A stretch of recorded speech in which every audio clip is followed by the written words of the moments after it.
मैं आप सभी दर्शकों का स्वागत करता हूं। और आज हम बुद्ध जयंती मना रहे हैं। बुद्ध की जो शिक्षा है, समता, स्वातंत्र, बंधुत्व और न्याय की शिक्षा है, ये शिक्षा हम सेलिब्रेट कर रहे हैं। दुख मुक्ति का मार्ग हम सेलिब्रेट कर रहे हैं। बुद्ध का जीवन हम सेलिब्रेट कर रहे हैं। और ये जो जयंती है, कुछ देशों में इसे वेसाक करके भी पहचाना जाता है।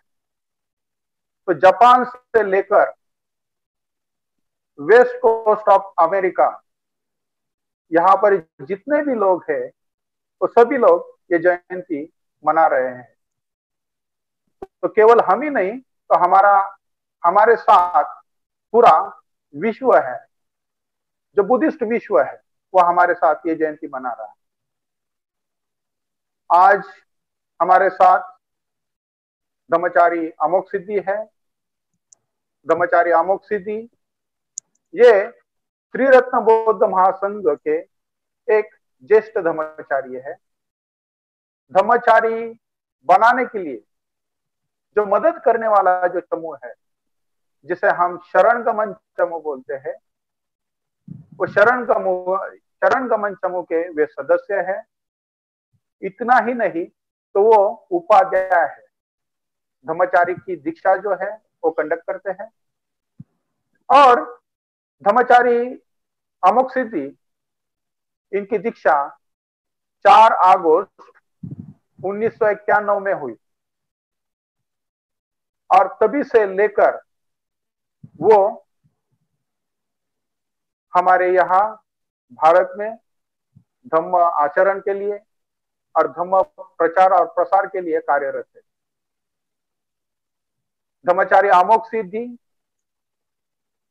इन्हें पढ़ने का छंद है, हॉबी है। बहुत ही किताबें वो पढ़ते हैं। और एक काफी विधायक व्यक्तिमत्व उन्हीं का है। मैंने काफी बार उन्हें मिला हूं, मगर हर बार उनकी जो हंसी है, उनकी जो विधायकता है और उनका जो प्लीजिंग प्रेजेंस है, वो हर बार मुझे भाया है। तो ऐसे ज्येष्ठ धम्मचारी अमोघ सिद्धि हमारे बीच में है। बहुत सारे लोगों के कल्याण मित्र है।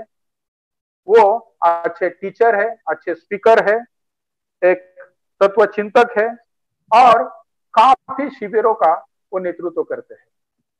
तो ऐसे धम्मचारी अमोघ सिद्धि आज हमारे बीच में है। तो मैं सभी दर्शकों की ओर से और त्रिरत्न बौद्ध महासंघ भारत की ओर से उन्हें ऐसी याचना करता हूं कि वे हमें मार्गदर्शन करें। धम्मचारी अमोघ सिद्धि। धन्यवाद धम्मचारी तेज दर्शन जी। मुझे सही में बहुत ही अच्छा लग रहा है। तो सभी भाइयों और बहनों को नमो बुद्धाय और जय भीम। आशा करता हूँ कि आप सभी लोग प्रसन्न हो गए, स्वस्थ हो गए और हम सभी लोग इस बुद्ध जयंती का बहुत ही आनंद ले रहे हैं। सुबह से हमने काफी कार्यक्रम रखे हैं। तो मैं सभी हमारे भाइयों तथा बहनों को धन्यवाद देना चाहता हूँ जिन लोगों ने इस प्रकार के कार्यक्रम का आयोजन किया है। मुझे इस बात की भी खुशी है कि पहली बार मैं ऐसा देख रहा हूँ कि हम सारे त्रिरत्न बौद्ध महासंघ के जो केंद्र है, वो सारे केंद्र इकट्ठा कर राष्ट्रीय स्तर पर इस प्रकार से बुद्ध जयंती का हम लोग आयोजन कर रहे हैं। बाबा साहब की भी जयंती का हमने आयोजन किया है। इतना ही नहीं तो अंतरराष्ट्रीय स्वरूप पर भी इस प्रकार के आयोजन हो रहे हैं।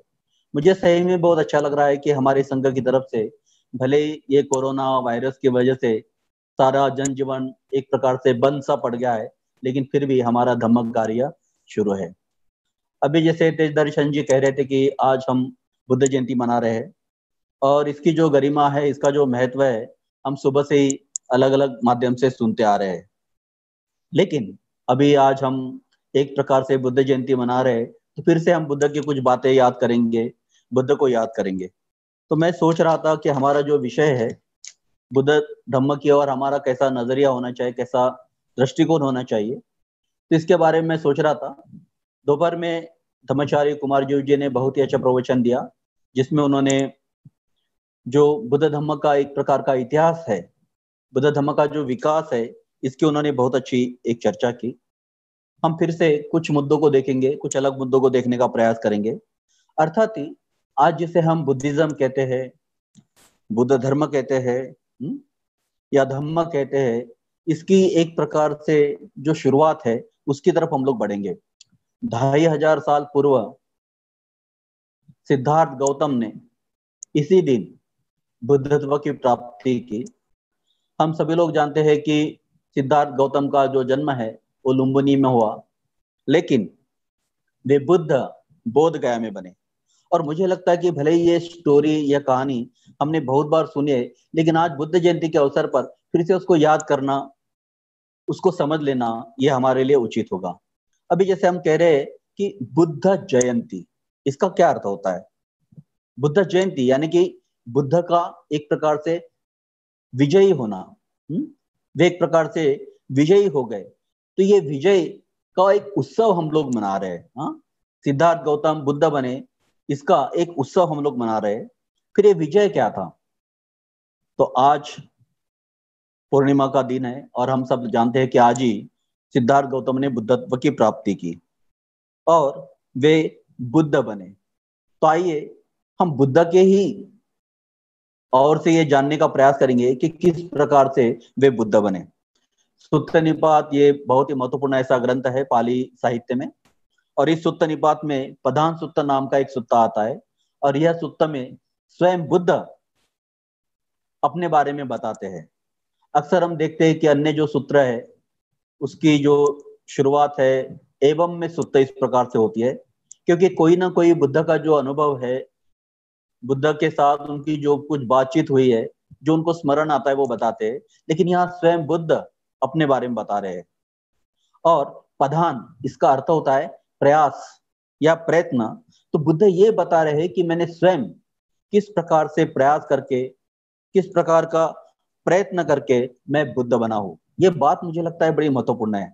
आज बुद्ध जयंती के अवसर पर इस बात को समझ लेना बहुत जरूरी है कि बुद्ध ये बताते हैं कि स्वयं मैंने प्रयास किया है और मैं बुद्ध बना हूं। इतना ही नहीं, अगर उस सूत्र को आपने पढ़ा होगा तो उसमें कुछ महत्वपूर्ण बातें हम और देखते हैं। बुद्ध कहते हैं कि मैं निरंजना नदी के किनारे पर पराक्रम पूर्वक ध्यान कर रहा था।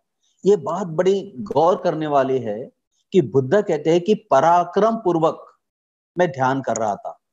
आगे भी वे ये कहते हैं कि मैं एक प्रकार से एक शूर के भांति मैंने मार को पराजित किया है। भाई और बहनों, इससे एक बात बड़ी स्पष्ट होती है कि एक प्रकार से हमारा जो कुछ हम जिसको धार्मिक विकास कहेंगे या हम आध्यात्मिक विकास कहते हैं, तो एक प्रकार से ये बड़ी आसान ऐसी बात नहीं है। ये शूरों का काम है, ये वीरों का काम है। और एक प्रकार से बुद्ध ये बता रहे कि किस प्रकार से वीरता पूर्वक उन्होंने मार को पराजित किया। अभी बस कुछ चंद घंटे बाकी थे और मार ने अपना आखिरी प्रयास किया, लेकिन मार पूरी तरह से पराजित हो गए और सिद्धार्थ गौतम बुद्ध बने। और इतना ही नहीं, बुद्ध ने उसी समय ये कहा कि मैं मार तुझे पराजित करूंगा। और इतना ही नहीं, मैं अनेक लोगों को अनेक राष्ट्र में जाकर यह जो शिक्षा है, ये शिक्षा मैं लोगों को बताऊंगा। और इस प्रकार से बुद्ध ने एक प्रकार से वही अपनी बात कही, एक अपना संकल्प किया। अब असल में बुद्ध हो गए यानी क्या हो गया? हम बहुत सारे शब्दों का प्रयोग करते हैं। सत्य की उन्होंने प्राप्ति की, ज्ञान की प्राप्ति की, दुखों से मुक्त हो गए। तो इन शब्दों को, इन बातों को समझना चाहिए। और उसके पश्चात हम देखते हैं कि बुद्ध होने के बाद बुद्ध निरंतर 45 साल अपने धम्म को पढ़ाते रहे, धम्म की देशना करते रहे। अब जिसे हम बुद्धिज्म कहते हैं, बुद्ध धर्म कहते हैं, तो उसकी शुरुआत जो है वो यहाँ से होती है। और ये मैं जानबूझ के बता रहा हूँ ताकि ये हमें समझ में आ जाए कि एक मनुष्य एक सर्वसाधारण मनुष्य, जैसे हम मनुष्य है उसी प्रकार से उन्होंने जन्म लिया, लेकिन स्वयं के प्रयास से वे बुद्ध बने। उन्होंने बुद्धत्व की प्राप्ति की और मार को उन्होंने पराजित किया और दुख से मुक्त हो गए। अब एक समस्या हमारे लिए निर्माण होती है कि हम उसको बुद्ध धर्म कहते हैं। पश्चिम में, अंग्रेजी में उन्होंने बुद्धिज्म इसको नाम दिया है, हम इसको बुद्ध धर्म कहते हैं। और इससे मुझे लगता है कि कभी कभी एक समस्या होती है, बुद्ध धर्म की तरफ देखने का कुछ लोगों का नजरिया बदल जाता है।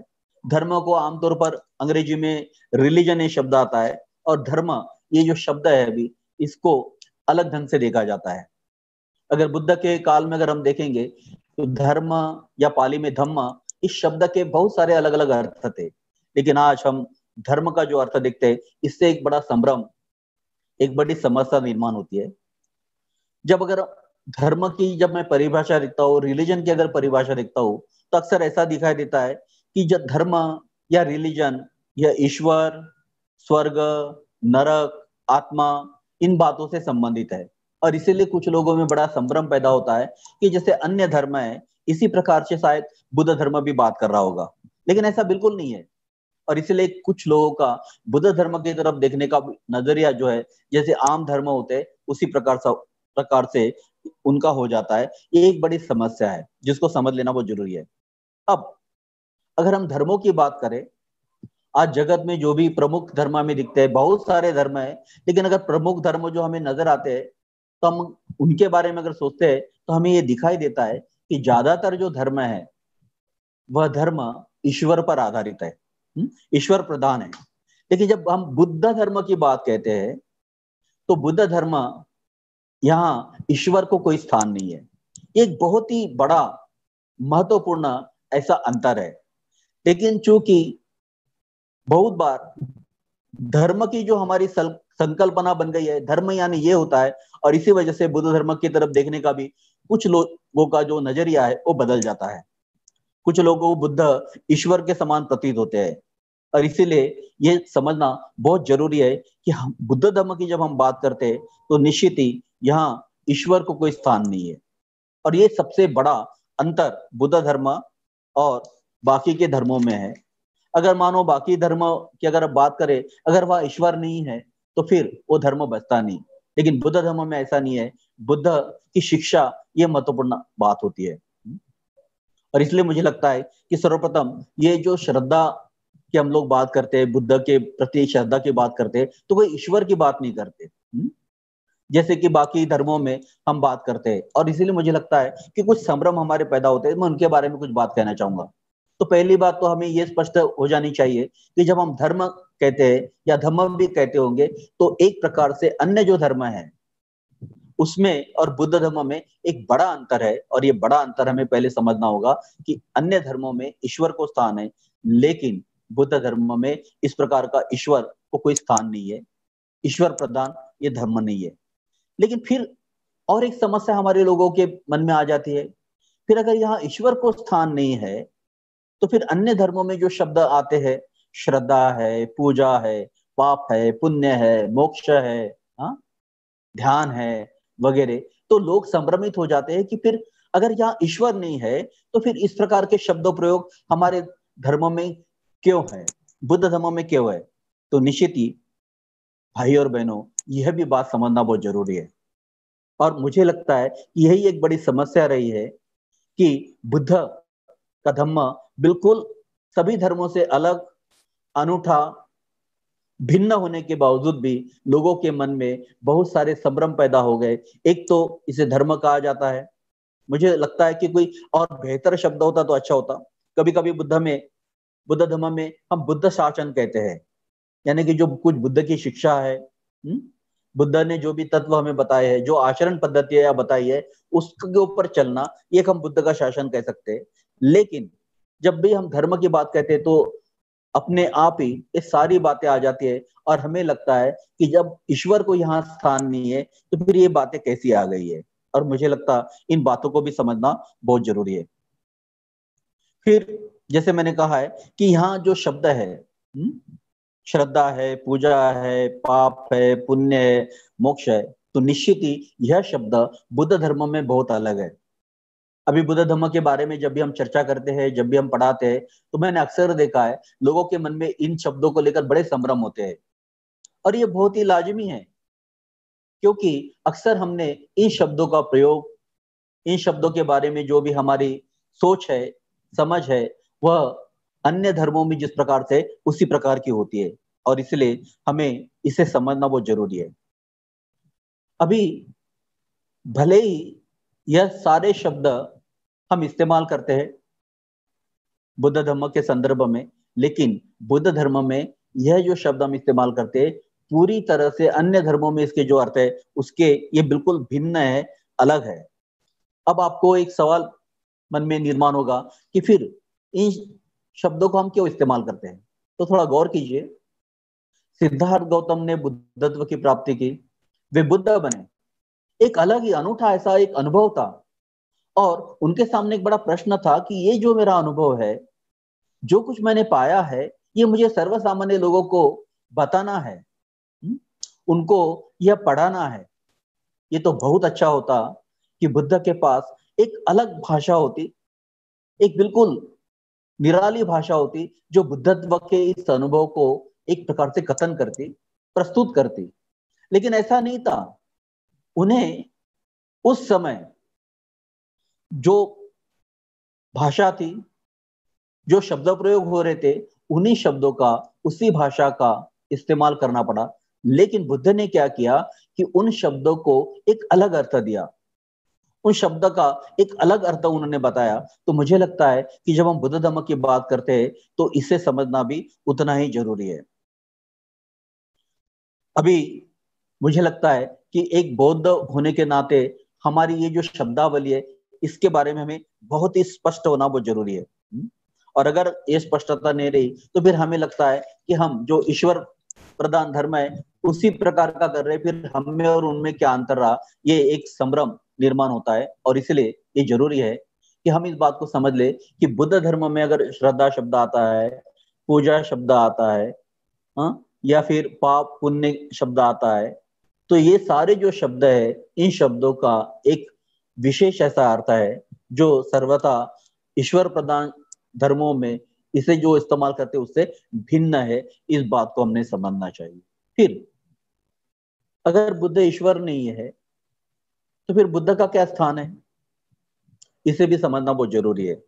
कभी कभी कुछ शब्द हमें मालूम होते हैं, उसके बारे में हमें जानकारी होती है, लेकिन असल में उसके बारे में उतना हम गहरा चिंतन नहीं करते। तो बुद्ध के बारे में हम कहेंगे अगर वो ईश्वर नहीं है फिर बुद्ध क्या है यहाँ पर में। मैंने ये भी कहा कि एक जैसे कि अन्य धर्मों में धर्म की परिभाषा होती है, उसमें भी हम बुद्ध धर्म को नहीं रख सकते, फिर ये क्या है। कभी कभी मुझे इसका सही में दुख होता है कि धर्म के नाम पर फिर बुद्ध धर्म के बारे में भी लोगों की धारणा बदल जाती है और बुद्ध की तरफ लोग आते नहीं, और इसलिए बुद्ध को एक सही ढंग से पेश करना, प्रस्तुत करना बहुत जरूरी है। और यहाँ मुझे लगता है बाबा साहब ने बात बड़े अच्छे ढंग से स्पष्ट की है। तो बुद्ध क्या है फिर, वो मार्गदाता है, मोक्षदाता नहीं है। जब हम बुद्ध को अपनाते हैं तो बुद्ध यह एक मार्गदाता के रूप में हम उनका स्वीकार करते हैं, न कि मोक्षदाता। अन्य धर्मों में ईश्वर यह हमें मोक्ष दिलाता है, स्वर्ग दिलाता है, लेकिन बुद्ध धर्म में इन चीजों को कोई स्थान नहीं है, क्योंकि स्वयं बुद्ध ने अपना एक उदाहरण पेश किया है। और इसीलिए मैंने ये कहानी फिर से सुनाई है कि सिद्धार्थ गौतम स्वयं बुद्ध बने, और मुझे लगता है कि इस बात को भली भांति समझना बहुत जरूरी है। और कभी कभी हमें लगता है कि भाई ये कैसे क्या हुआ, हम उस पर उतना गहरा चिंतन नहीं करते। और मुझे लगता है कि इस बात को अगर हम भली भांति समझ लेते हैं तो बुद्ध धर्म को और अच्छा समझेंगे। बुद्ध धर्म की तरफ देखने का हमारा जो दृष्टिकोण है वो और भी साफ और भी स्पष्ट हो जाएगा।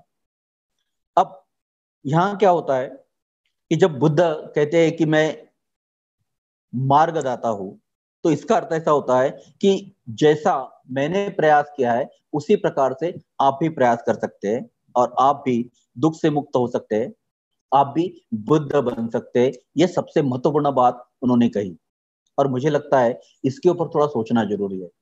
मैं ऐसा इसलिए कह रहा हूं, कभी कभी ऐसे लगता है कि भाई ये 2500 साल पहले शायद ऐसा कुछ होता होगा, लोग बुद्ध वगैरह बनते होंगे, फल प्राप्ति करते होंगे, और कभी कभी हम इतना गहराई से उस बात को देखते नहीं। लेकिन मुझे लगता है कि आज बुद्ध जयंती के अवसर पर हम फिर से गंभीरता से सोचे कि सही में बुद्ध ने अखिल मानव जाति के लिए एक बहुत बड़ा संदेश दिया है, एक बहुत बड़ी बात बताई है। और वह ये बात है कि उन्होंने स्वयं के उदाहरण से बताया कि अगर एक मनुष्य प्रयास करता है तो स्वयं बुद्ध बन सकता है, दुखों से मुक्त हो सकता है, एक बेहतर इंसान बन सकता है, एक विकसित इंसान बन सकता है। और मुझे लगता है इस बात को समझना बहुत जरूरी है। अगर हम सजग नहीं रहे तो हम बुद्ध को भी ईश्वर बना लेंगे। हमें लगता है कि ठीक है भाई, बुद्ध की हम पूजा कर ले और हमारा काम पूरा हो गया, तो सही मायने में फिर बुद्ध को हमने स्वीकारा ऐसा उसका मतलब नहीं होगा। क्योंकि ईश्वर प्रधान धर्मों में क्या होता है कि केवल आप पूजा करते हैं, केवल आप कुछ फूल चढ़ाते हैं, अगरबत्ती मोमबत्ती चढ़ाते हैं, और फिर जो कुछ करना है वो ईश्वर को करना होता है। लेकिन बुद्ध धर्म में ऐसा नहीं है। लेकिन जाने अनजाने में हमारी ये संस्कारिकता आगे आ सकती है, और जैसे हम ईश्वर प्रधान धर्मों में पहले करते थे उसी प्रकार से होता था कि ठीक है भाई, बाकी अभी जो है वो बुद्ध देख लेंगे, मुझे कुछ करना नहीं है। और ये मुझे लगता है कि बड़ी समस्या हो सकती है। जब हम बुद्ध को अपनाते हैं तो सबसे महत्वपूर्ण बात यह होती है कि हम स्वयं हमारे विकास की जिम्मेदारी लेते हैं। अन्य धर्मों में जहां ईश्वर है वहां मनुष्य को कुछ अधिक करने की जरूरत नहीं है, ईश्वर जो कुछ करना है वो देख लेता है। लेकिन बुद्ध धर्म में ऐसा नहीं है। बुद्ध धर्म में आपको स्वयं अपने विकास की जिम्मेदारी उठानी पड़ती है। ये बात भली भांति समझना बहुत जरूरी है। अन्य धर्मों में एक प्रकार की तब भी चलता है क्योंकि ईश्वर पर सब छोड़ देना पड़ता है। लेकिन बुद्ध धर्म की अगर हम बात करें तो सबसे महत्वपूर्ण बात होती है कि हमें स्वयं हमारे विकास के लिए जिम्मेदारी उठानी पड़ती है। और ये जिम्मेदारी अगर हम उठा रहे तो तभी हम कहेंगे कि सही में हमने बुद्ध को मार्गदाता के रूप में स्वीकारा है। और जब हम बुद्ध को स्वीकारते हैं तो एक प्रकार से हम गहराई से सोचते हैं कि बुद्ध ने ये बताया है कि एक मनुष्य विकसित हो सकता है, बुद्ध बन सकता है, तो ये विश्वास हमें होता है कि हम भी एक मनुष्य के रूप में स्वयं का विकास कर सकते हैं। तो बुद्ध धर्म की ये महत्वपूर्ण बात है। और बुद्ध ने स्वयं अपना एक उदाहरण दिया है, और प्रधान सूत्र में उन्होंने इसका बड़ा अच्छा वर्णन किया है। और जैसे मैंने कहा है, एक प्रकार से ये हीरोइक एक्ट था।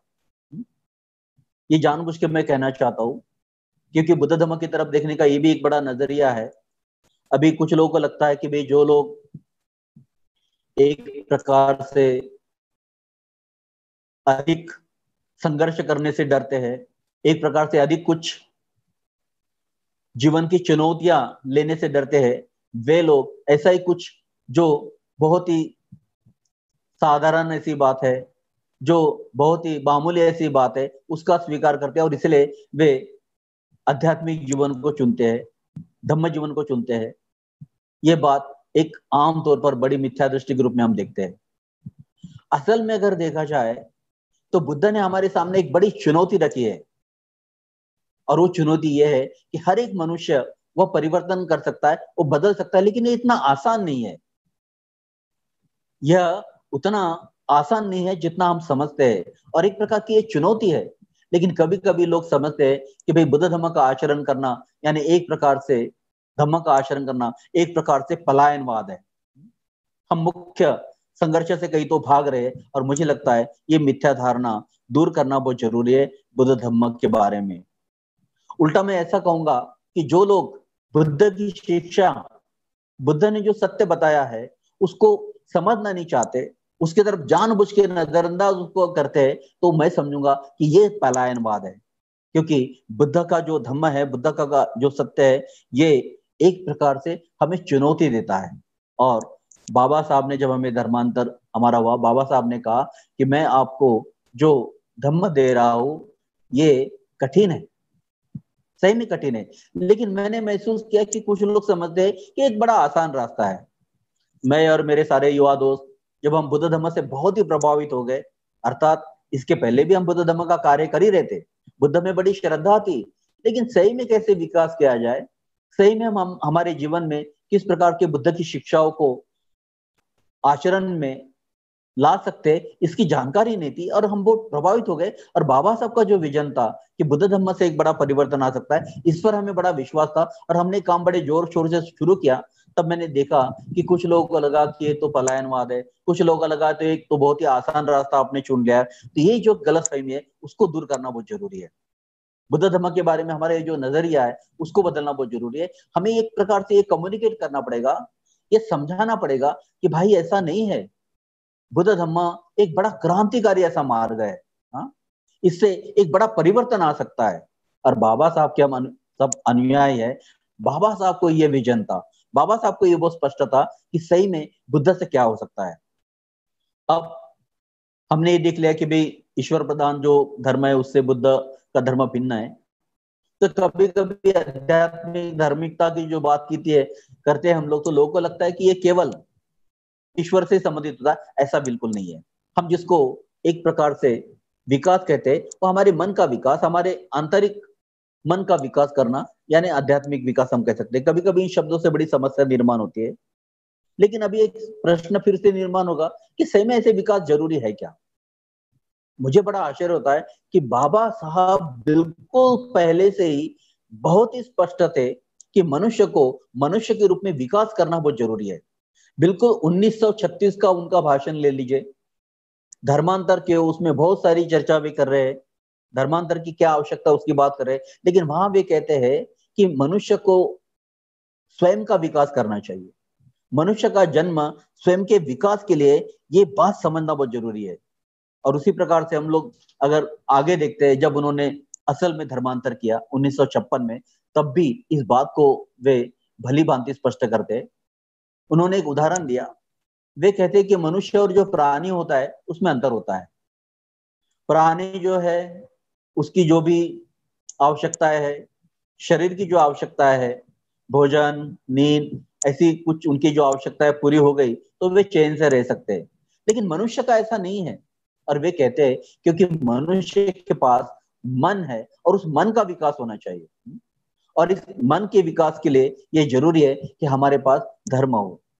अब एक बड़ी महत्वपूर्ण बात है कि एक मनुष्य के रूप में हमने जन्म लिया है, लेकिन इसीलिए हम मनुष्य नहीं बन जाते, मनुष्य बनना पड़ता है। देखिए बाबा साहब और एक शब्द प्रयोग करते थे जो सही में बहुत ही मुझे भाता है, मराठी में भी कहते थे मानुष की। अब इसको हम कहेंगे एक प्रकार से इंसानियत। अगर मनुष्य के रूप में हम भले ही पैदा हुए, लेकिन अपने आप हम इंसान नहीं बन जाते, मनुष्य बनना पड़ता है। देखिए, और हमें मनुष्य बनने के लिए कुछ शिक्षा की जरूरत है, कुछ मार्गदर्शन की जरूरत है। और एक प्रकार से हम देखते हैं कि मनुष्य का जीवन केवल जैसे पशु जीते हैं, अपने इंद्रियों के चोचले पूर्ण करना, इतना ही हमारा जीवन नहीं हो सकता है। आमतौर पर आप देखिए बहुत बार लोग केवल उनके जो भी इंद्रियों के विषय है उसकी पूर्तता की, यानी हम लोग सुखी हो गए ऐसा मानते हैं। केवल भौतिक जीवन हमारा एक प्रकार से जीना, इसी को हम जीवन मानते हैं। लेकिन बाबा साहब शुरू से इस बारे में स्पष्ट थे कि मनुष्य को चाहिए कि मनुष्य के रूप में वे स्वयं का विकास करें। और इसीलिए वे धर्म के बारे में बड़े गंभीर थे। धर्मांतर तो करना था, लेकिन एक जो महत्वपूर्ण उद्देश्य है, महत्वपूर्ण जो गोल है, मनुष्य का विकास।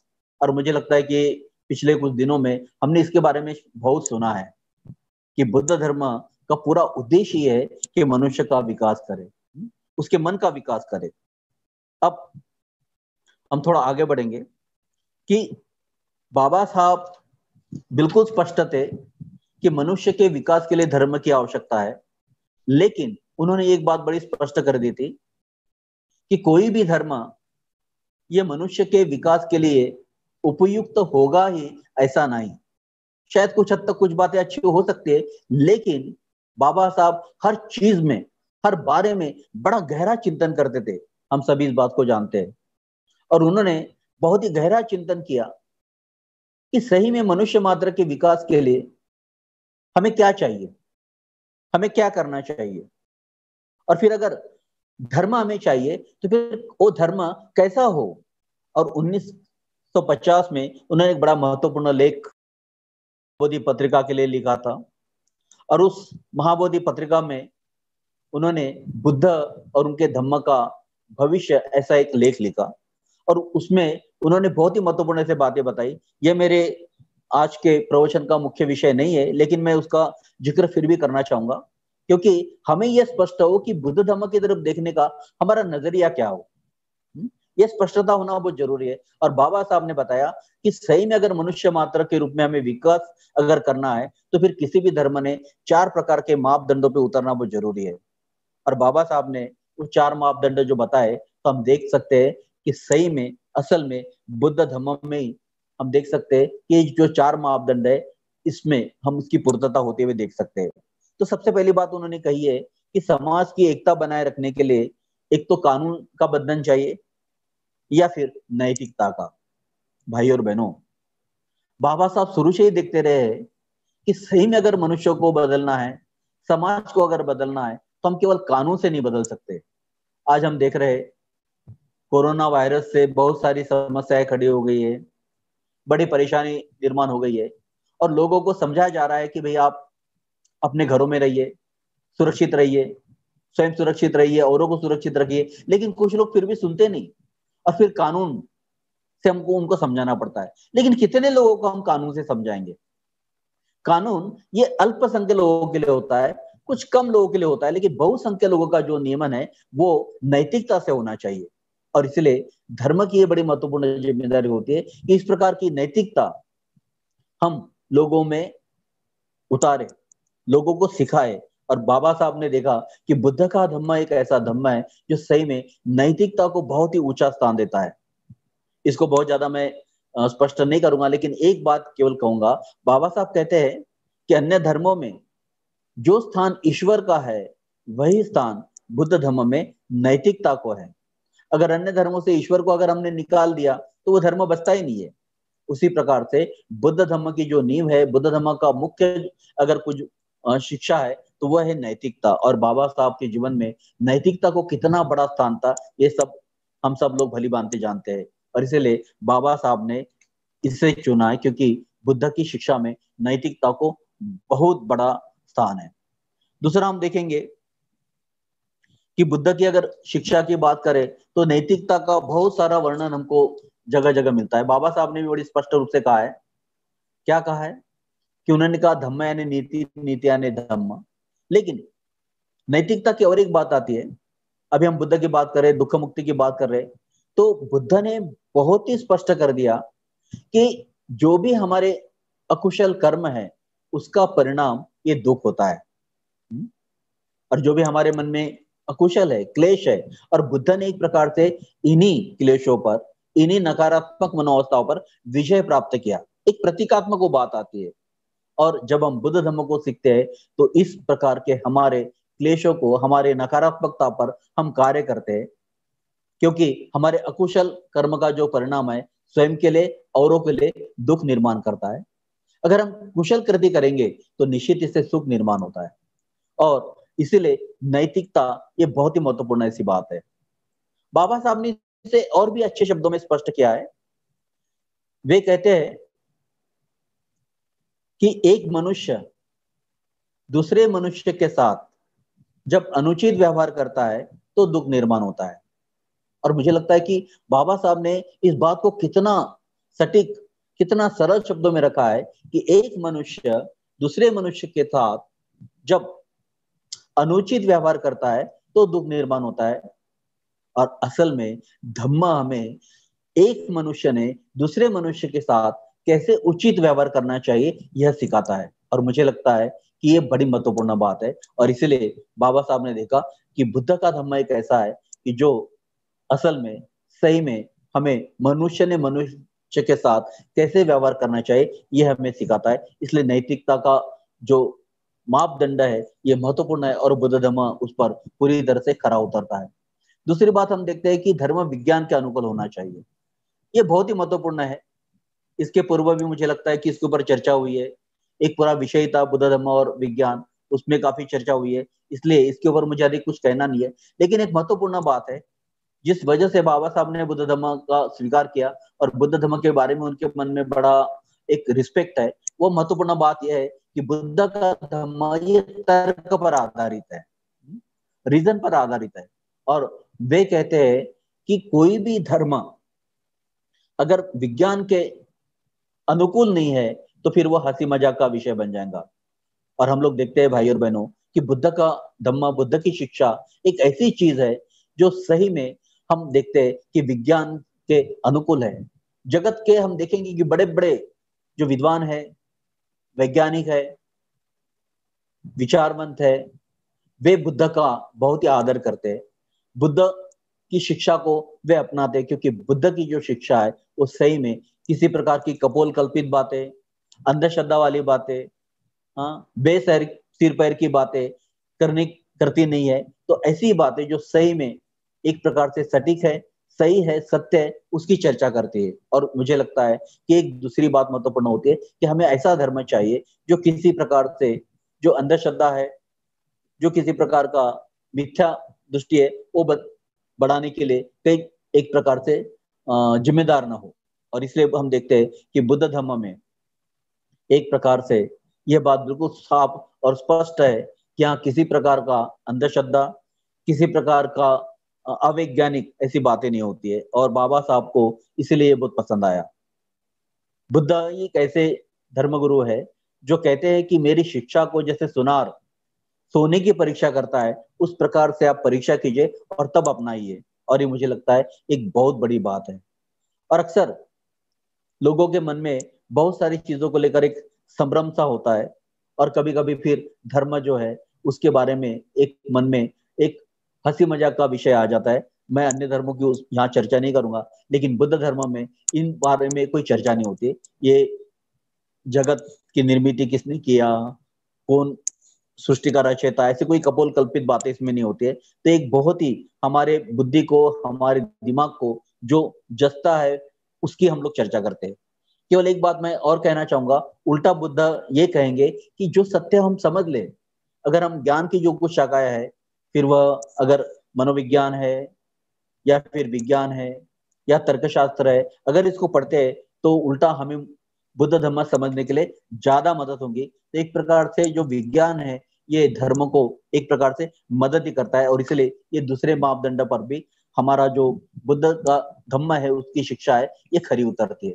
और तीसरी बात बाबा साहब कहते हैं कि समता, स्वतंत्रता और बंधुता इन बुनियादी तत्वों को मान्य करें।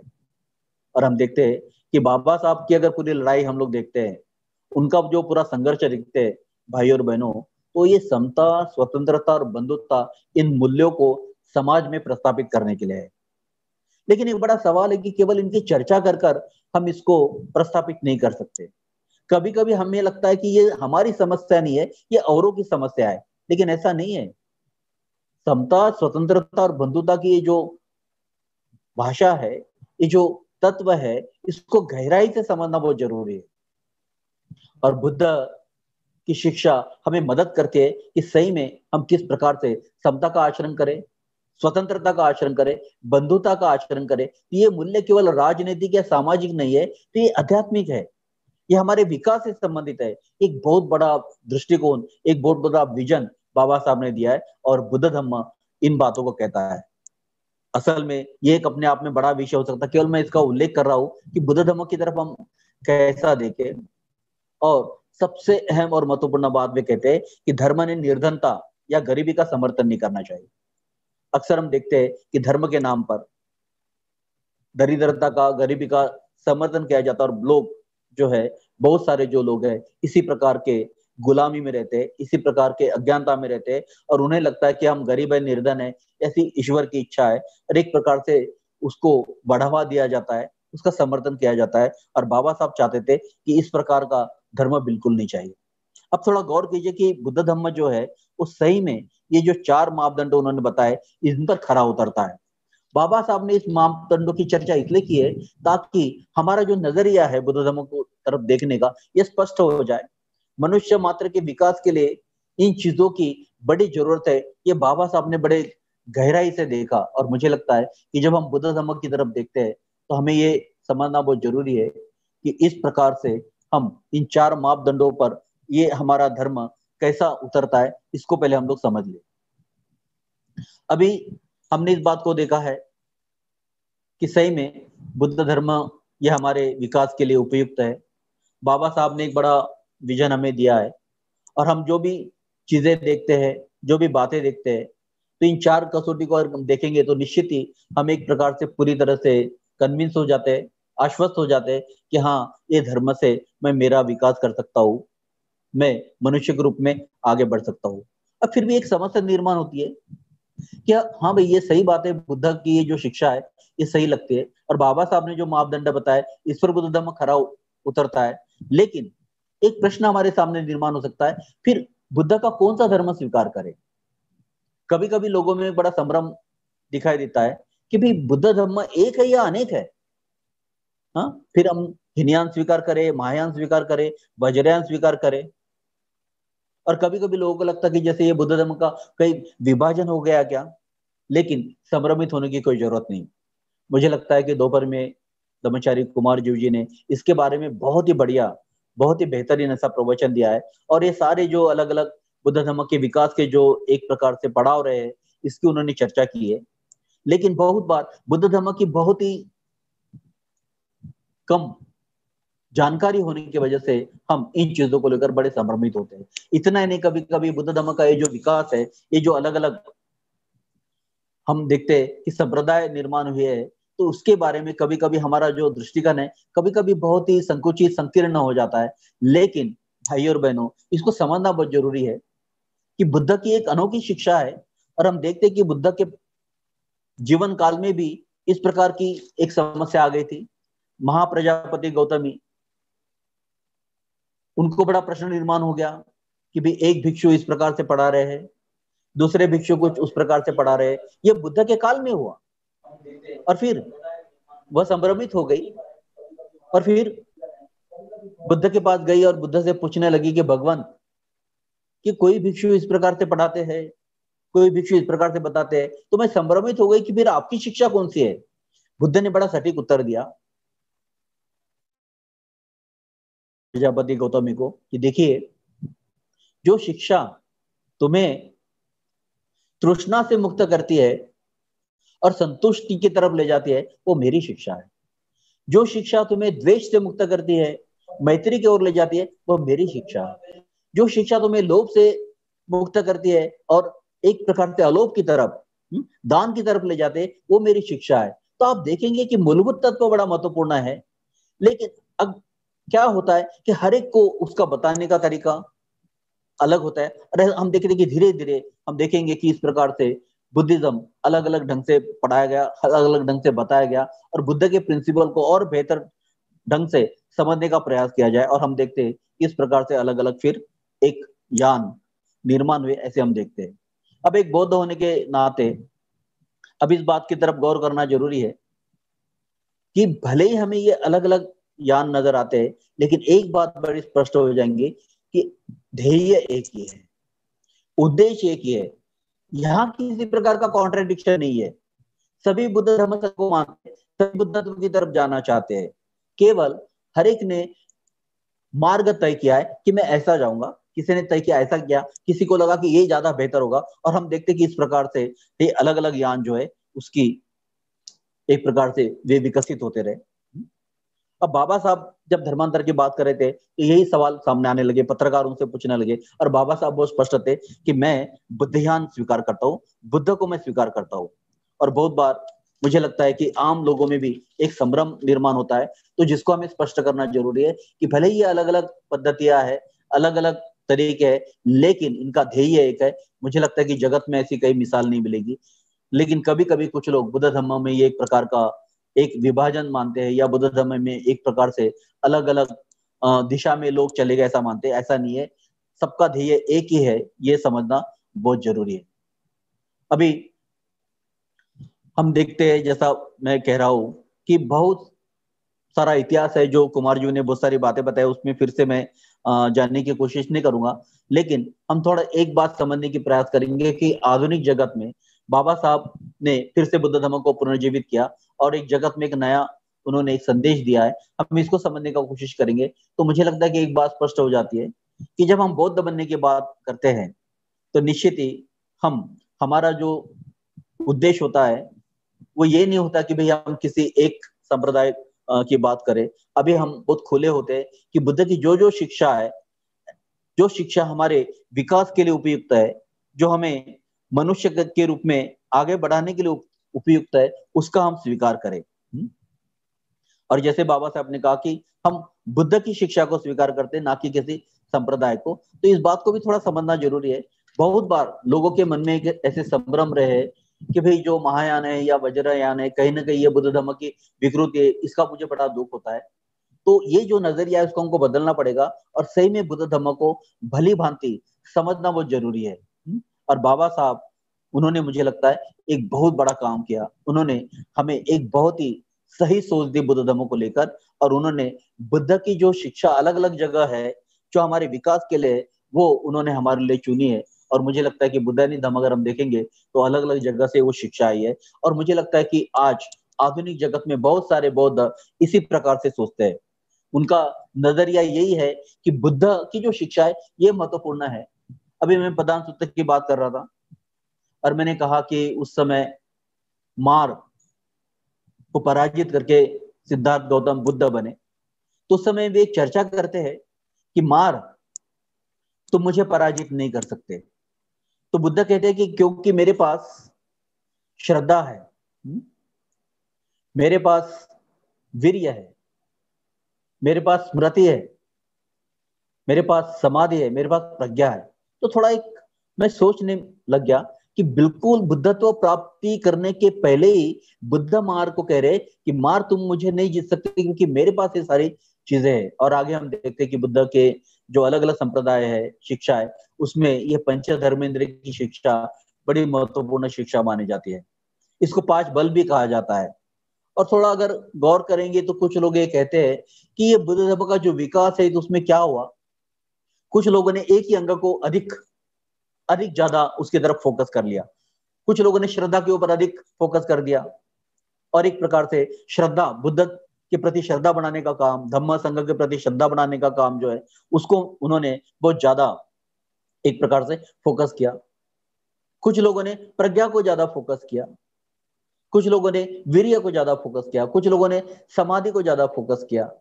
लेकिन एक प्रकार से हम देखेंगे कि बुद्ध की ये सारे ही जो तत्व है, शिक्षा है, ये बड़ी महत्वपूर्ण है।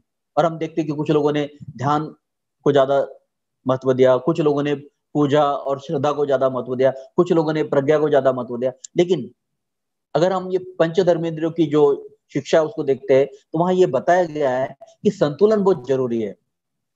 श्रद्धा का प्रज्ञा से संतुलन होना बहुत जरूरी है, वीर्य का समाधि से संतुलन होना बहुत जरूरी है, और एक प्रकार से स्मृति ये काम करती है। अब इसको बहुत अधिक मुझे बताना नहीं है, मुझे बताना यह है कि एक प्रकार से बुद्धिज्म की जो मूलभूत शिक्षा है, ये शिक्षा जो तत्व है ये बिल्कुल स्पष्ट रहे हैं। लेकिन ये होता है कि कुछ लोग अलग अलग उनकी रुचि होती है, कुछ ध्यान में अधिक रुचि रखेंगे, कुछ पूजा में अधिक रुचि रखेंगे, कुछ लोग पढ़ने में कुछ रुचि रखेंगे, लेकिन ध्येय मात्र एक ही होता है। लेकिन ये बेहतर है कि हम एक प्रकार से हमारे आध्यात्मिक जीवन में इसका संतुलन करें। बाबा साहब ने एक बहुत महत्वपूर्ण काम किया कि एक बुद्ध धर्म का एक नया दृष्टिकोण दिया कि जो संप्रदाय रहित है, जो भी बुद्ध की शिक्षा है उसको हम अपनाएं। लेकिन बाबा साहब ने और एक समस्या देखी कि अभी अगर बुद्ध धर्म को अपनाना है तो बाबा साहब के शब्दों में कि बुद्ध धर्म का जो साहित्य है, बुद्ध धर्म की शिक्षा जो है वो महासागर समान है, इतने ग्रंथ है कि पूछो मत। और एक जीवन में वो सारे ग्रंथों को पढ़ना, उस महासागर को पार करना ये संभव नहीं।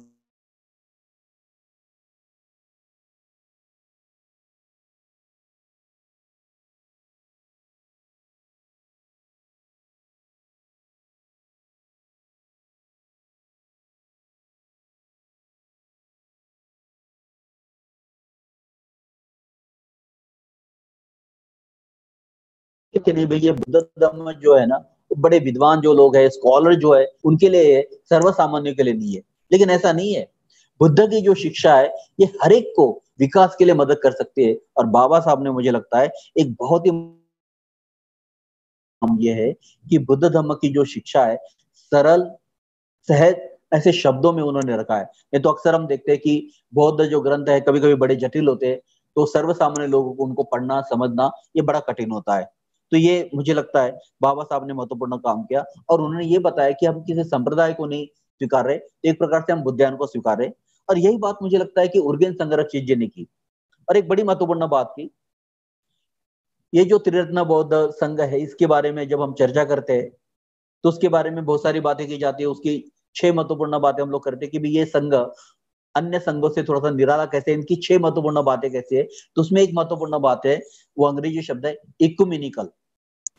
इक्युमेनिकल का मतलब ऐसा होता है ये कोई एक संप्रदाय या कोई एक परंपरा नहीं, तो एक सर्वसमावेशक, जहां जहां से बुद्ध की महत्वपूर्ण शिक्षा हम ले सकते हैं उन शिक्षाओं को हमने यह सम्मिलित किया है।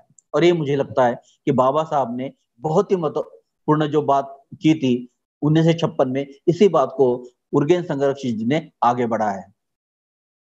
दूसरे शब्दों में उन्होंने कहा है कि जो मूलभूत हमारा तत्व है उसको पकड़ना जरूरी है। हमें इस बात की ज्यादा चिंता नहीं करनी चाहिए कि हम कौन से संप्रदाय में जा रहे हैं। तो महत्वपूर्ण बात यह है, उन्होंने बताया, वह शरणगमन। बाबा साहब ने भी कहा कि बुद्ध धम्म संघ को शरण जाना ये महत्वपूर्ण बात है, और उर्गेन संगरक्षित जी ने भी ये महत्वपूर्ण बात की, शरणगमन। तो ये कोई एक संप्रदाय को हमने नहीं स्वीकारा। तो यहाँ बुद्ध की जो शिक्षा है, जो अलग अलग संप्रदाय से आते हैं, जो हमारे विकास के लिए उपयुक्त है, उसको हमने स्वीकार किया है, और उसको वे शरणगमन ऐसा नाम देते। और मुझे लगता है कि ये सही में बहुत ही महत्वपूर्ण बात है, और यही एक ऐसी चीज है जो जगत के सारे बौद्धों को जोड़ती है। जो भी बौद्ध है वो शरणगमन करता है बुद्ध धर्म समूह को, यही मूलभूत ऐसी बात है। और फिर बुद्ध की अलग अलग जो शिक्षा है, वो शिक्षा इस शरणगमन को आगे बढ़ाने के लिए हमें मदद करती है, ये महत्वपूर्ण बात है। दूसरी महत्वपूर्ण बात उन्होंने कही है, वह है, उनके शब्दों में अगर कहे तो, commitment is first, lifestyle secondary. ये भी एक बड़ी समस्या रही। लोगों को लगा अगर हमें बुद्ध धर्म में विकास करना है तो फिर शायद हमें भिक्षु बनना पड़ेगा, या फिर कुछ खास प्रकार के वस्त्र धारण करने पड़ेंगे, या किसी खास प्रकार का एक जीवन शैली अपनानी पड़ेगी। भंते जी ने एक महत्वपूर्ण बात की, उर्गेन संगरक्षित जी ने महत्वपूर्ण बात की कि भाई आप कोई भी हो लेकिन आप शरणगमन कर सकते हैं।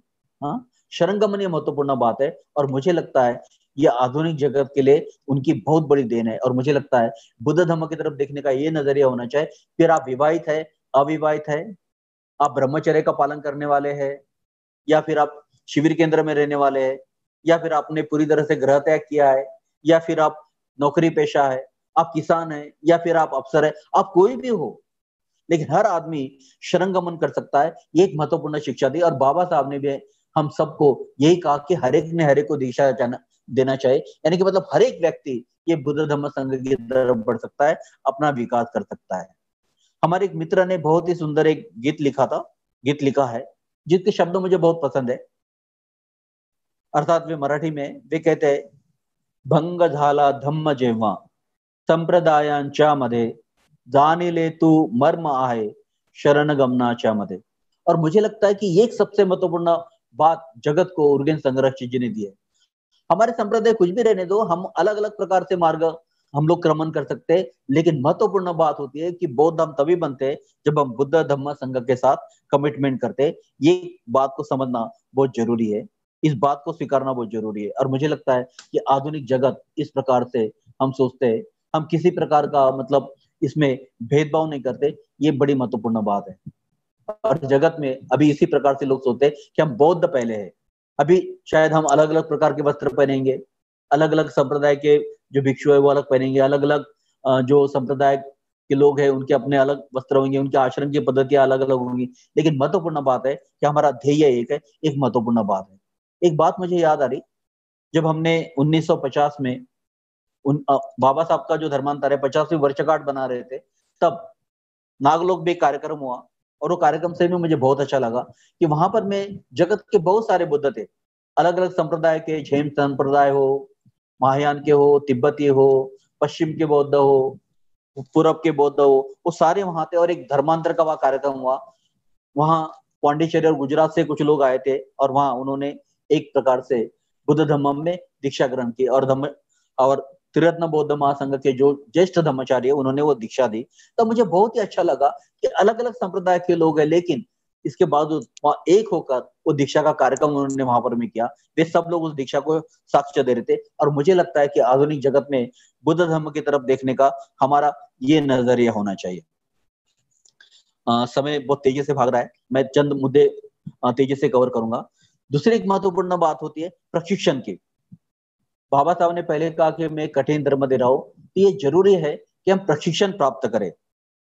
भाई और बहनों, हम जब बौद्ध बनते हैं इतना पर्याप्त नहीं होता। तो बौद्ध बनने का मतलब ऐसा होता है कि हम स्वयं को इस आध्यात्मिक विकास की प्रक्रिया में, इस शरणगमन की प्रक्रिया में शामिल करें और हम प्रशिक्षित हो। यह बहुत महत्वपूर्ण बात है, क्योंकि बाबा साहब ने स्पष्ट कहा था कि ये मैं कठिन धर्म दे रहा हूं इसलिए क्योंकि इसका आचरण करना पड़ता है और हमें आचरण सीखना पड़ता है।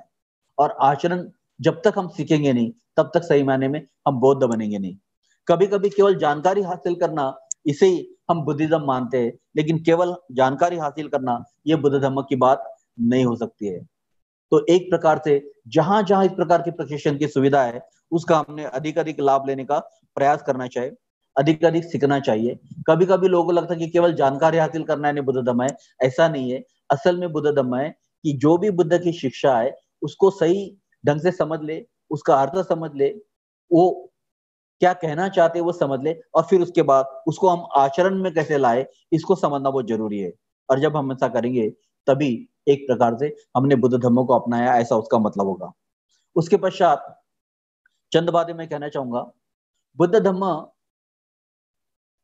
के बारे में एक और भी मैंने गलतफहमी काफी देखी मेरे बचपन से। लोगों को लगा कि भाई बुद्ध धर्म में किसी भी प्रकार से कला संस्कृति को कोई स्थान नहीं, और एक प्रकार से इसी वजह से एक बड़ी शुष्कता बुद्ध धर्म में आ गई।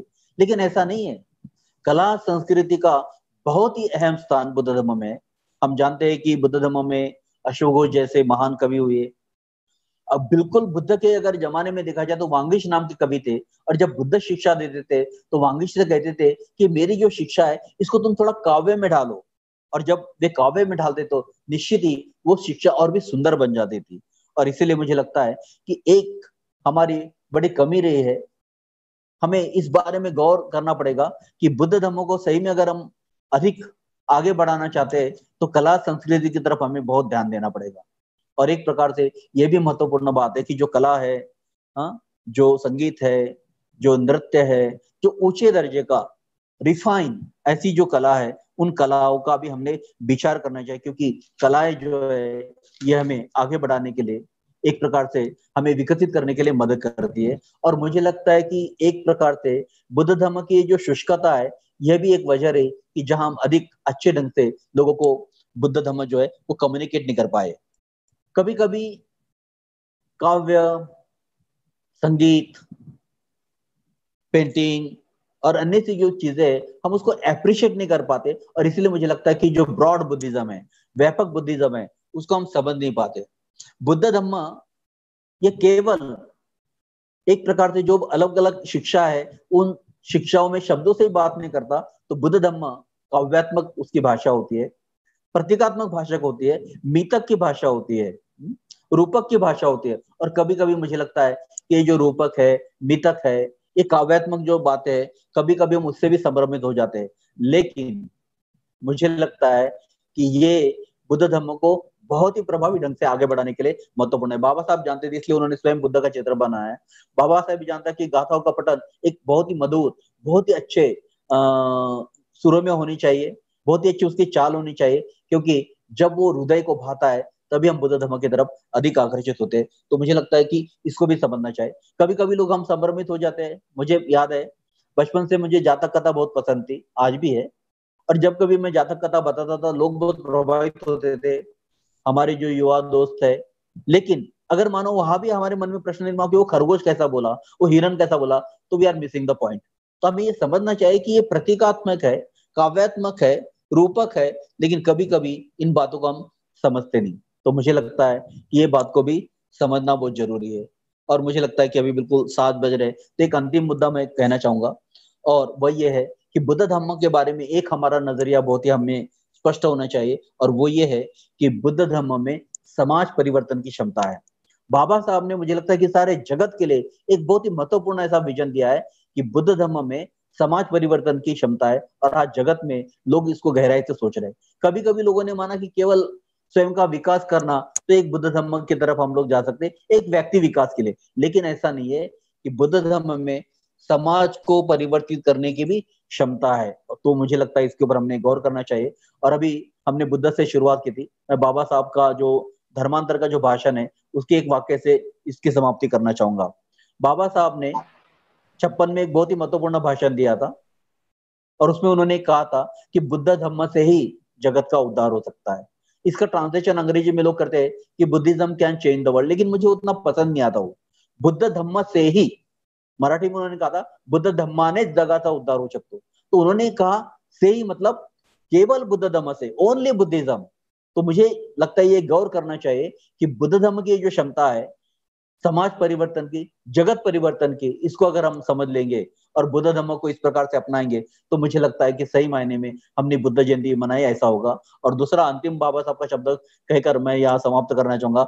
वे कहते हैं कि बुद्ध धर्म का प्रचार और प्रसार यही सच्ची मानव सेवा है। इस विजन को हमें समझना पड़ेगा और समझने के बाद मुझे लगता है भरसक जितना हमसे संभव हो उतना अधिक इस प्रचार प्रसार के लिए हमें हमारा योगदान देना पड़ेगा, तन मन धन से। तभी मुझे लगता है कि बाबा साहब का जो एक विजन था, एक नव समाज का, एक नए जगत का, वो हम निर्माण कर सकते हैं। आज के दिन एक मुझे अवसर दिया गया आप लोगों से बातचीत करने का, तो मैं सभी लोगों को बहुत बहुत धन्यवाद देता हूँ। और खासकर हमारी जो टीम है, तेज दर्शन है, नेहा है, सुदीप्त है, नाके, तो इन सबको बहुत बहुत धन्यवाद देता हूँ। और फिर से आप सभी लोगों को बुद्ध जयंती की बहुत सारी बधाई देकर मैं यहाँ रुकना चाहता हूँ। नमो बुद्धाय, जय भीम। धन्यवाद धम्माचार्य अमोक सिद्धि, आपने बहुत ही अच्छी ढंग से हमें मार्गदर्शित किया है और खास कर बताया है कि बौद्ध धर्म में समाज परिवर्तन की क्षमता है और बौद्ध धर्म का प्रचार प्रसार करना यही सही ढंग से मानव सेवा है। आपने बुद्ध के उदाहरण दिए, बाबा साहब के उदाहरण दिए और हमारे जो गुरु है उर्गेन संघरक्षिता, इनके भी उदाहरण दिए। बाबा साहब ने बताए हुए मापदंड आपने बताए, ये सब बताते हुए आपने हमें मार्गदर्शित किया है। इसके लिए मैं आपका आभार मानता हूं। त्रिरत्न बौद्ध महासंघ और सभी दर्शकों की ओर से मैं फिर से आपका आभार मानता हूं। धन्यवाद धम्माचार्य अमोक सिद्धि। जैसे हम ये बुद्ध जयंती मना रहे हैं, बुद्ध की अगर जिंदगी हम देखते हैं तो बुद्ध धम्म का प्रचार प्रसार करने के लिए, दुख मुक्ति का मार्ग का प्रचार प्रसार करने के लिए गांव गांव चलते रहे और लोगों में धम्म का प्रचार करते रहे। हम अभी देख रहे हैं ये जो कोविड-19 है या तो कोरोना वायरस, इससे सब लोग ग्रस्त है, पूरा जगत ग्रस्त है।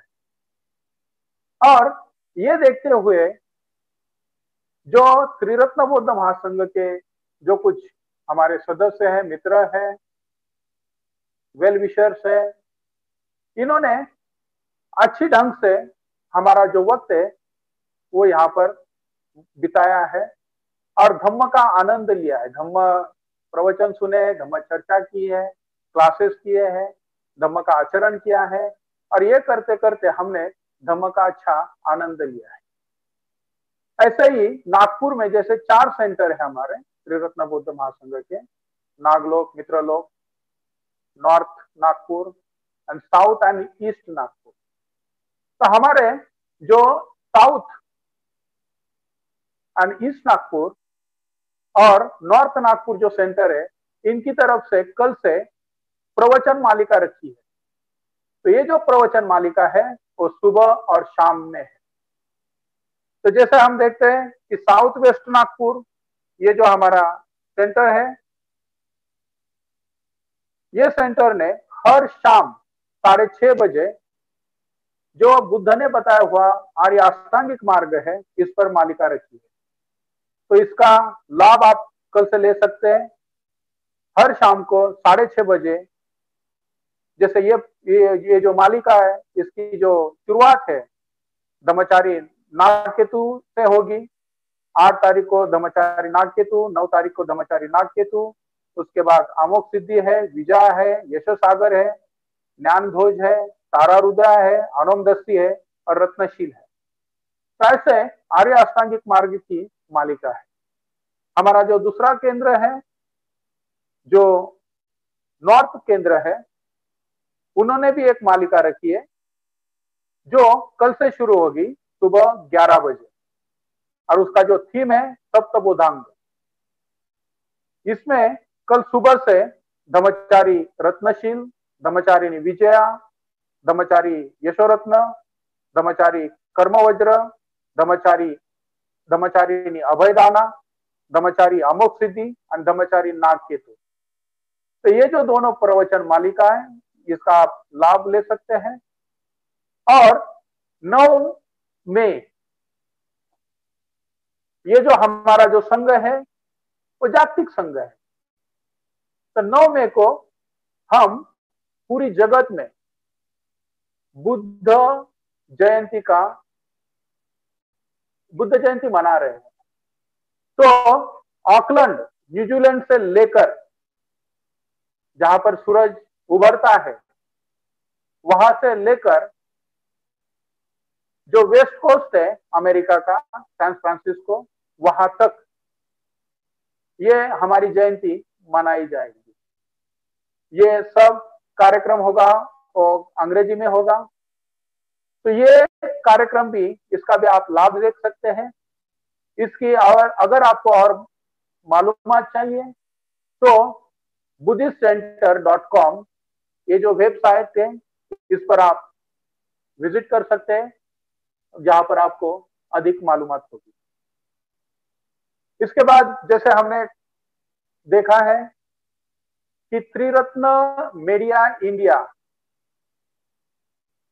ये जो माध्यम है, इसका हमने अच्छी ढंग से इस्तेमाल किया है और इसको धन की जरूरत है। ये जो त्रिरत्न मीडिया है, कुछ भी पैसा न होते हुए हमारे पास जो भी रिसोर्सेस थे उसी को हमने इस्तेमाल किया है। और ये जो बुद्ध जयंती है और इसके पहले परम पूज्य डॉक्टर बाबा साहब अम्बेडकर जयंती है, हमने सप्ताह के लिए उसको मनाई है और इसी का बहुत सारी दर्शकों ने लाभ लिया है। तो आप स्क्रीन पर देख रहे हैं बैंक डिटेल्स है। तो मैं आपको सभी से ऐसी विनती करता हूं कि प्लीज कंसिडर करें और दान दें, ताकि हम हमारा ये जो धम्म प्रचार प्रसार का जो काम है, धम्म समाज परिवर्तन का जो काम है, वो आगे ले जा सके, ऐसी मैं आशा करता हूं। इसके बाद ये जो वक्त है कोरोना वायरस का, इसी में हमने बहुत सारा काम किया है। त्रिरत्न बौद्ध महासंघ के जो अलग अलग केंद्र है, जो अलग अलग इंस्टीट्यूट है, इन्होंने काफी काम किया है, लोगों को मदद करने का, दुख मुक्ति का काम किया है। तो इसके बारे में हम ब्रह्मचारी अमृत सिद्धि से सुनेंगे। तो मैं ब्रह्मचारी अमृत सिद्धि इन्हें ये कार्यक्रम सौंपता हूं। और अमृत सिद्धि ने ये जो रिलीफ फंड है या रिलीफ जो कार्य है, ये बताने के बाद ब्रह्मचारी तेज धम्म शाक्य मुनि का जो पठन है, जो मंत्र का पठन है, वो करेंगे और हम यहीं पर ये बुद्ध जयंती महोत्सव संपन्न करेंगे। जय भीम, धन्यवाद। ब्रह्मचारी अमृत सिद्धि।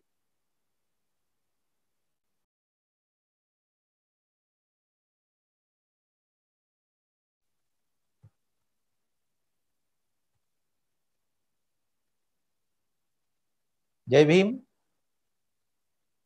नमो बुद्धाय।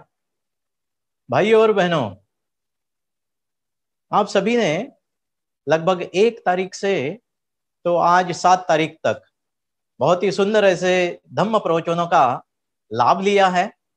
और आज हम लोग थोड़ी देर के पश्चात में इस एक सप्ताह के बुद्ध जयंती महोत्सव का समारोह करने वाले हैं।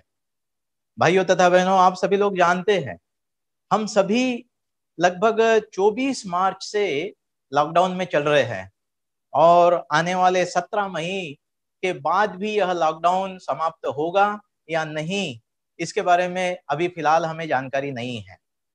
लेकिन आप लोग सोच सकते हैं कि कोरोना वायरस के प्रभाव के कारण दिन भर मान लो चैनल पर आप यानी कोरोना वायरस की यानी न्यूज जो है, खबरें जो है सुनते हैं, तो शाम में कैसा महसूस करोगे? निश्चित ही आपका मन प्रसन्न नहीं रहेगा। जहां वहां कोरोना वायरस से हुई जो मृत्यु जो है वो सुनकर आप परेशान होंगे, आपका मन अशांत होगा। और इसलिए मैं बहुत बहुत धन्यवाद देता हूं कि ये सप्ताह भर बुद्ध के ऊपर, बुद्ध के विषयों के ऊपर, देशना के ऊपर बहुत सुंदर सुंदर प्रवचन हमने सुने हैं। और एक प्रकार से उर्गेन संरक्षित जी को मैं याद करता हूं, वे कहते हैं डिफिकल्टीज आर दी अपॉर्चुनिटीज। मतलब कि जो दिक्कतें होती है वो दिक्कतें यानी हमारे सामने सकारात्मक दृष्टि से, नजरिए से अगर देखते हैं तो वह मौका बनती है। अब ये कोरोना वायरस के कारण बहुत ही बेहतरीन हमें मौका मिला परिवार के साथ समय बिताना और घर में रहकर धम्म सुनना। भाइयों तथा बहनों, मैं बाबा साहब को भी याद करता हूं। आर्य संघ के बारे में जो उन्होंने कहा, सबसे पहला मकसद अगर कोई होगा तो वो है जनता की सेवा करना। और उसी दृष्टिकोण को ध्यान में रखते हुए त्रिरत्न बौद्ध महासंघ सहायक गण के द्वारा इस कोरोना वायरस की परिस्थिति में जो सबसे ज्यादा प्रभावित लोग रहे हैं वे डेलीवेजस लेबर, जिसे दिहाड़ी मजदूर कहा जाता है, छोटे छोटे व्यवसाय करके जो जीते हैं, ऐसे तबके के लोगों पर सबसे ज्यादा असर हुआ है। कई लोग आज भी 2-2, 3-3 दिन पैदल चलकर अपने घर लौट रहे हैं। कोई मध्य प्रदेश लौट रहा है, कोई उत्तर प्रदेश लौट रहा है और भारत के अन्य राज्यों में लोग लौट रहे हैं। तो ये जो प्रभाव जबरदस्त हुआ है, लोगों के पास धन नहीं है, लोगों के पास खाने के लिए अनाज नहीं है, इन सभी बातों को ध्यान में रखते हुए हमने तुरंत ही त्रिरत्न बौद्ध महासंघ के द्वारा कार्य करना शुरू किया। हमने 29 मार्च को धम्मचारी और धम्मचारिणियों की एक समिति गठित की और तुरंत हमने ये corona virus relief work India नाम का एक सेंट्रल अकाउंट निर्माण किया और उसके द्वारा हमने भारत में बहुत सारे राज्यों में, आप देख सकते हैं, अगर संपूर्ण संघ करके अगर हम देखते हैं तो उसमें नागलोक भी समाविष्ट है। नागलोक के जो माजी विद्यार्थी है पूरे भारत भर फैले हुए हैं, उनके द्वारा बहुत सारे राज्यों में हमने यह मदद पहुंचाने का कार्य किया है। उसमें आर्यलोक कंप्यूटर इंस्टीट्यूट भी समाविष्ट है, उसमें बहुजन हिताय सोसाइटी अमरावती भी समाविष्ट है, उसमें पीपल टू पीपल ये भी समाविष्ट है और त्रिरत्न बौद्ध महासंघ के लगभग भारत के 35 केंद्रों में से 24 केंद्र सक्रिय रूप से कार्यरत है। और ये कुल मिलाकर यानी बिहार है, केरल है, छत्तीसगढ़ है, दिल्ली है, उत्तर प्रदेश है, वेस्ट बंगाल है, तमिलनाडु है और महाराष्ट्र के कई भागों में हमने राहत कार्य पहुंचाने का प्रयास किया है। लोग भूख से ना मरे इसलिए उनके पास तक अनाज ले जाकर देने का प्रयास किया है। इस तरह से हमने राहत कार्य किया है। इसमें 18 धम्मचारी और लगभग 35 धम्म मित्रों का भी यानी समावेश है। लेकिन भाइयों तथा बहनों, आप सभी लोग जानते हैं कि ये कोरोना वायरस का प्रभाव समाप्त होने के लिए लगभग यानी दिसंबर तक समय लग सकता है। लॉकडाउन कब खत्म होगा और कब हम यानी पूर्व स्थिति में आएंगे इसका कोई पता नहीं है। इसलिए मैं आपसे आज विशेष अनुरोध करता हूं, आपको विशेष निवेदन करता हूं कि ये बहुत ही अच्छा सुनहरा आपके पास मौका है। बुद्ध धम्म के शुरुआत ही भाइयों तथा बहनों मतलब दान से होती है। बौद्ध जीवन की पहली पारमिता जिसे 10 पारमिता कहा जाता है, तो उन पारमिताओं में पहली पारमिता दान पारमिता का का मतलब आता है, उसका अपना महत्व है। उसके साथ साथ हम सभी लोग महामंगल सूत्र को भी जानते हैं। महामंगल सूत्र में दानंच धम्मचर्या कहा गया है, मतलब धम्म जीवन की शुरुआत दान के माध्यम से होती है। इसलिए दान बौद्धों के जीवन में बहुत ही अहम महत्व रखता है। इसलिए भाइयों तथा बहनों, मैं आपको विशेष अनुरोध करता हूं, आपके पास स्वतंत्रता है, आप यह त्रिरत्न बौद्ध महासंघ का जो corona virus relief work India नाम का जो केंद्र मतलब अकाउंट हमने खुला हुआ है, उसमें आप अपनी स्वेच्छा से कम 500 और अपनी स्वेच्छा से जितना ज्यादा हो सके उतना दान कर सकते हैं। उसके साथ साथ नागलोक के लिए भी आप दान कर सकते हैं, उसके साथ साथ पीपल टू पीपल है, उसके साथ साथ अन्य हमारे केंद्र है, वहां भी आप यानी दान कर सकते हैं। मैं विशेष सराहना और पीपल की भी मैं करना चाहता हूं। लगभग यानी कामठी से जो पैदल लोग गुजर रहे थे, उनको रोक रोक कर खाना खिलाना, और उसके साथ साथ वो 80 किलोमीटर दूर खवासा बॉर्डर तक उनको स्पेशल बसेस करा के उनको छोड़ देना, इस प्रकार का बहुत ही सुंदर कार्य पीपल टू पीपल के माध्यम से भी हुआ है। तो भाइयों तथा बहनों, आप अपनी स्वेच्छा से इस राहत कार्य के लिए स्वेच्छा से दान कीजिए। जितना ज्यादा आप दान कर सकते हैं उतना दान कीजिए। और एक प्रकार से बाबा साहब ने जो हमें यानी शिक्षा दी है, प्रज्ञाशील और करुणा, तो करुणा इस सद्गुण का इस सुनहरे मौके में लाभ उठाने का प्रयास कीजिए। जैसे उर्गेन संरक्षित जी हमें सिखाते हैं, difficulties are opportunities. Corona virus यह डिफिकल्टीज जरूर है, लेकिन सकारात्मक ढंग से हम अगर लेते हैं तो यह दान करने का और लोगों को मदद करने का बौद्ध करके सुनहरा अवसर आप निश्चित ही प्राप्त कीजिए, उससे लाभान्वित होइए। यही आज का निवेदन मैं समाप्त करता हूं। जय भीम, नमो बुद्धाय।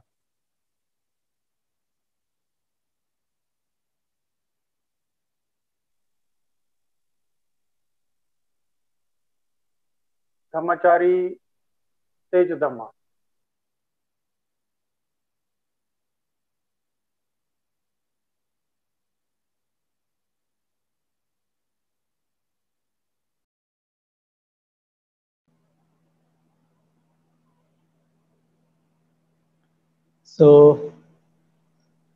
भाइयों और बहनों, इतना बढ़िया प्रवचन आज का पूरा दिन हमने बहुत ही अच्छे ढंग से बिताया है। और निश्चित ही हम यह जो बुद्ध जयंती है उसके समापन की ओर बढ़ते जा रही है। जो सेलिब्रेशन है सामूहिक, उसके समापन की ओर बढ़ रहा है।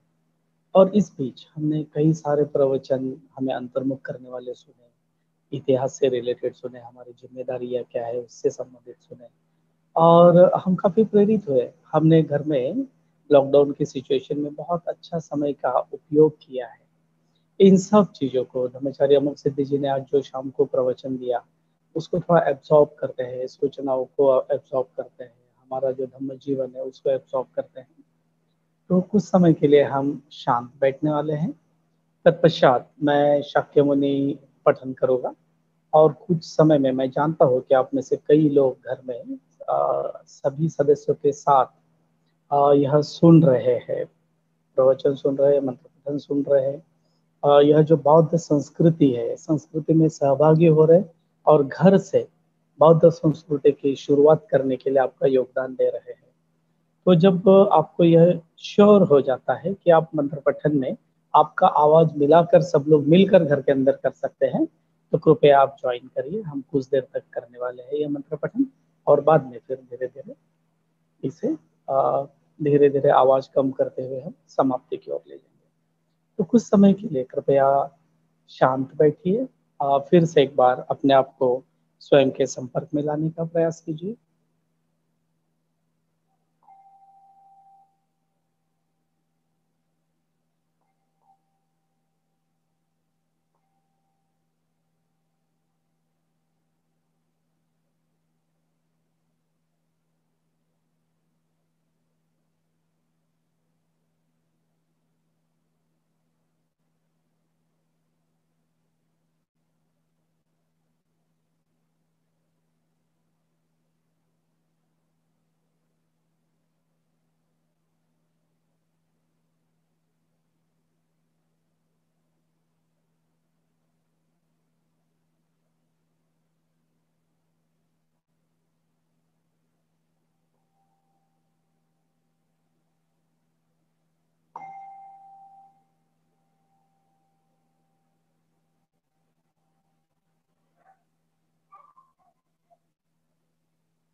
महामुनि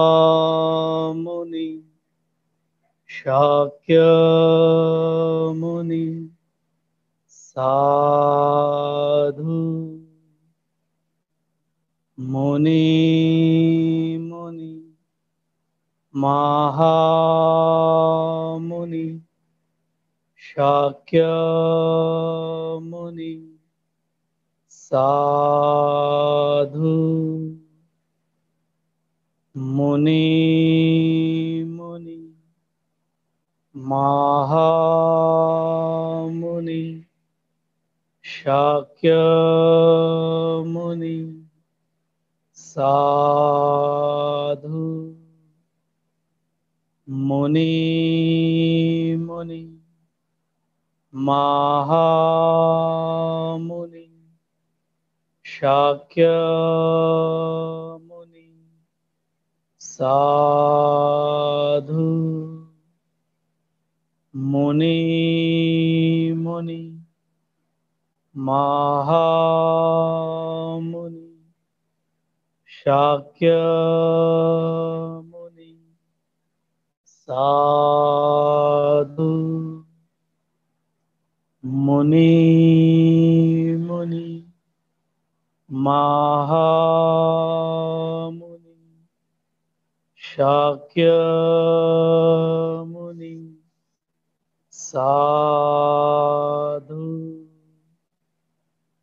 मुनि मुनि महामुनि शाक्यमुनि साधु मुनि मुनि महामुनि शाक्यमुनि साधु मुनि मुनि महामुनि शाक्यमुनि साधु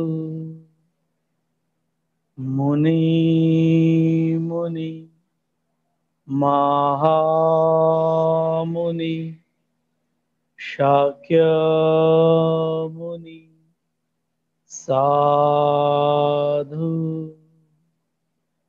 मुनि मुनि महामुनि शाक्यमुनि साधु मुनि मुनि महामुनि शाक्यमुनि साधु मुनि मुनि महामुनि शाक्यमुनि साधु मुनि मुनि महामुनि शाक्यमुनि साधु मुनि मुनि महामुनि शाक्यमुनि साधु मुनि मुनि महामुनि शाक्यमुनि साधु मुनि मुनि महामुनि शाक्यमुनि साधु मुनि मुनि महामुनि शाक्य मुनि साधु मुनि मुनि महामुनि शाक्य मुनि साधु मुनि मुनि महामुनि शाक्य मुनि साधु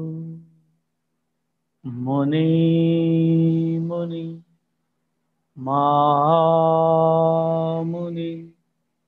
शाक्य मुनि साधु मुनि मुनि महामुनि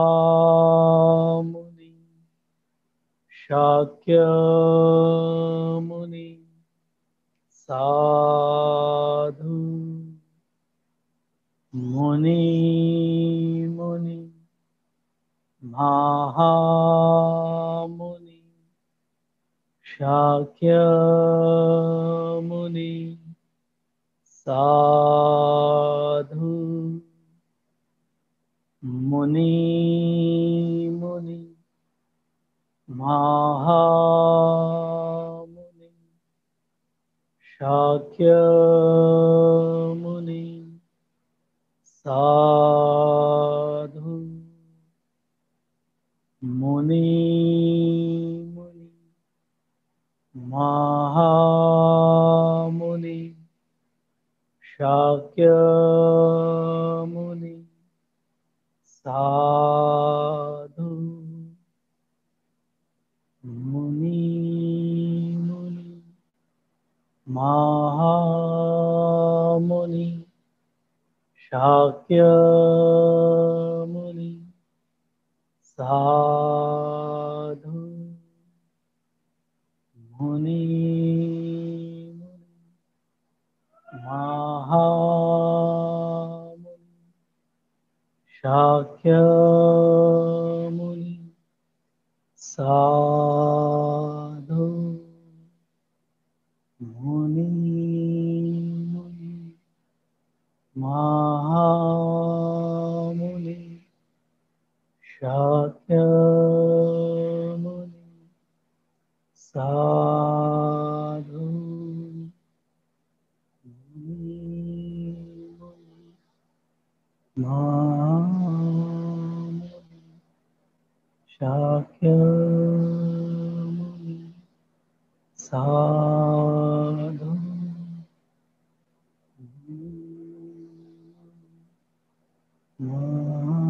महामुनि शाक्य